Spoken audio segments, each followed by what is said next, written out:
আরাফার দিবসে দোয়া করা একটি বিশেষ আমল। 2 নম্বর হলো সিয়ামু ইয়াউমি আরাফা, আরাফার দিন রোজা রাখা। বিশেষভাবে এই 9 দিন রোজা রাখার কথা তো এসেছি, এর মধ্যে আরাফার দিন রোজা রাখার স্বতন্ত্র আলাদা ফজিলত রয়েছে।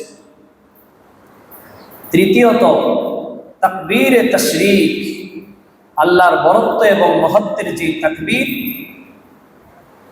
এটা এই দশকের প্রতিদিনই বেশি বেশি পড়ার কথা বলা হয়েছে। কিন্তু এই আরাফার দিবস অর্থাৎ জিলহজের 9 তারিখ ফজর থেকে নিয়ে প্রত্যেক নামাজের পর 13 তারিখ আসর পর্যন্ত এই তাকবীর পড়া হচ্ছে ওয়াজিব। তাহলে 3টি আমল এই দিন শুরু হচ্ছে। একটি হলো দোয়া, আরেকটি হলো রোজা, আরেকটি হলো তাকবীরে তাশরীক। কয়টি আমল ভাই? 3টি আমল। 1 নম্বর দোয়া, আরাফার দিবসের দোয়া সম্পর্কে তিরমিজি শরীফের হাদিসের মধ্যে এসেছে, রাসূলুল্লাহ সাল্লাল্লাহু আলাইহি ওয়াসাল্লাম ইরশাদ করেছেন, খায়রুদ দুআই দুআউ ইয়াউমি আরাফা, শ্রেষ্ঠ দোয়া, শ্রেষ্ঠ জিকির আরাফার দিবসের জিকির, আরাফার দিবসের দোয়া। ওয়া খায়রু মা কুলতু আনা ওয়ান নাবিয়্যুনা মিন ক্বাবলি লা ইলাহা ইল্লাল্লাহ ওয়াহদাহু লা শারীকা লাহু লাহুল মুলকু ওয়া লাহুল হামদু ওয়া হুয়া আলা কুল্লি শাইইন কাদির।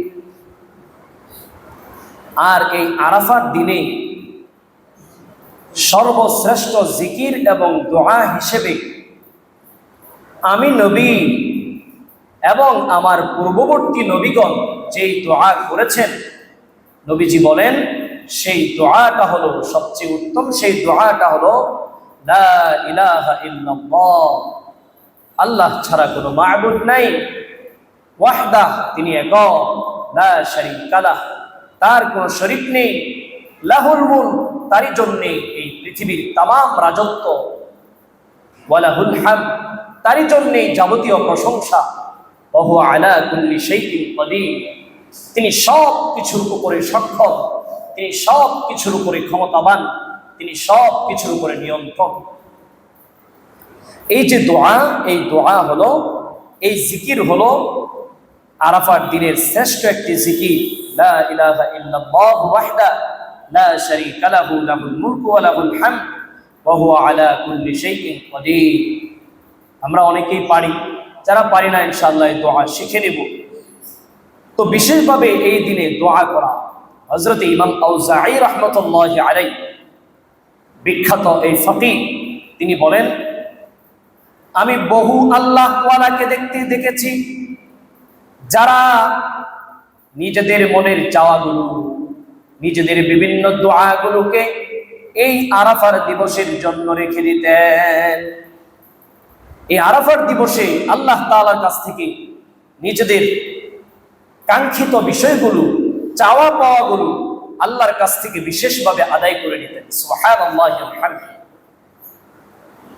এই জন্যে এই দিন বিশেষভাবে দোয়া করা, আমাদের জীবনের কত বিষয় আমাদের চাওয়া আছে, কত আকাঙ্ক্ষা আমাদের আছে, কত আলোচনার সাহায্য আমরা কত জনের কাছে আলোচনা করি একটু সহযোগিতার জন্য, কিন্তু আমরা জানি যে পৃথিবীর উপকরণের অংশ হিসাবে পৃথিবীতে হয়তো আমাদের এগুলো করতে হয়, কিন্তু আল্লাহর হুকুম না হলে পৃথিবীর কোনো উপকরণ সামান্যতম নড়বে না, আমার উপকারে কাজে আসবে না।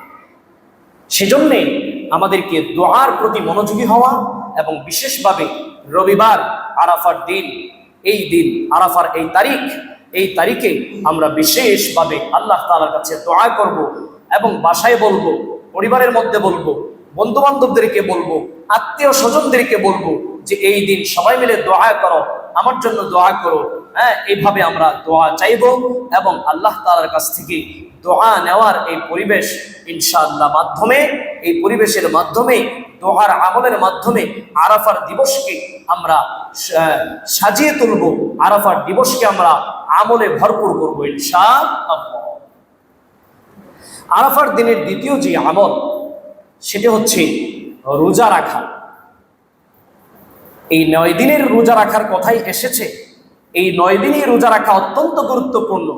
কিন্তু আরাফার দিবস, আরাফার তারিখ, যেটা আমাদের বাংলাদেশে এবছর রবিবার অর্থাৎ শনিবার দিবাগত রাত দিয়ে সাহারি খাবো, রবিবার সারাদিন রোজা রাখবো, অর্থাৎ কুরবানির আগের দিন রোজা রাখবো। এই যে রোজা, এই রোজা এই 9 দিনের মধ্যে আবার শ্রেষ্ঠতম রোজা।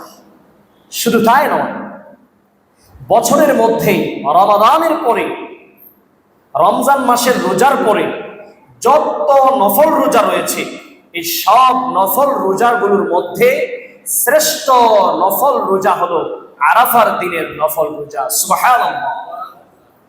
এজন্য এই দিন রোজা রাখবো তো ইনশাআল্লাহ ভাইরা। আল্লাহ তাআলা আমাদের সবাইকে তৌফিক দান করেন। এই দিনের রোজার ফজিলত সম্পর্কে সহিহ মুসলিমের হাদিসের মধ্যে এসেছে, রাসূলুল্লাহ সাল্লাল্লাহু আলাইহি ওয়াসাল্লাম ইরশাদ করেন, সিয়ামু ইয়াউমি আরাফা আহতাসিবু আলাল্লাহ আন ইউকাফিরা আস-সানাতা আল্লাতী ক্বাবলা ওয়াস-সানাতা আল্লাতী বা'দা। রাসূল বলেন, আরাফার রোজা যে ব্যক্তি রাখবে, আরাফার রোজার ব্যাপারে আমি আল্লাহর দরবারে প্রত্যাশা রাখি, আমি আশা করি আল্লাহ তাআলা আরাফার দিবসের রোজার মাধ্যমে আগের 1 বছর এবং পরের 1 বছরের গুনাহ খাতাগুলো মাফ করে দেবেন। 2 বছরের গুনাহ মাফ হয়ে যাবে।